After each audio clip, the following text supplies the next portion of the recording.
నిజామాబాద్ జిల్లాలో multi level marketing company గుట్టురట్టు చేశారు పోలీసులు. పిఎన్బి సంస్థ ప్రతినిధి చంద్రశేఖర్ ను అదుపులోకి తీసుకున్నట్లు సిపి సాయి చైతన్య తెలిపారు.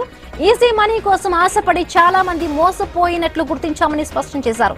ఇందులో 750 మంది బాధితులు ఉండగా 22 మంది నిజామాబాద్ కు చెందిన వారిని ఈ చైన్ మార్కెటింగ్ లో చేర్పించారని తెలిపారు.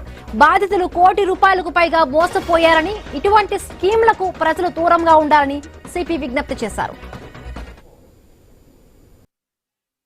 ఇవాళ శేఖర్ దాంట్లో ఈ బిఎంబి కన్సల్టెన్సీ ఏదైతే ఉందో ఇక్కడ నిజామాబాద్లోనే అతను ఒక 22 మందిని ప్రత్యక్షంగా ఈ మల్టీ లెవెల్ మార్కెటింగ్లో సభ్యులుగా చేర్పించాడు. అది కాకుండా ఇండైరెక్ట్గా పరోక్షంగా ఒక 750 మందిని దీంట్లో మెంబర్స్, అంటే వాళ్ళ ద్వారా ఇంకా మిగతా 750 మందిని జాయిన్ చేయడం జరిగింది. మనకు తెలియకుండానే ఇక్కడ ఒక 777 మంది దాకా మనం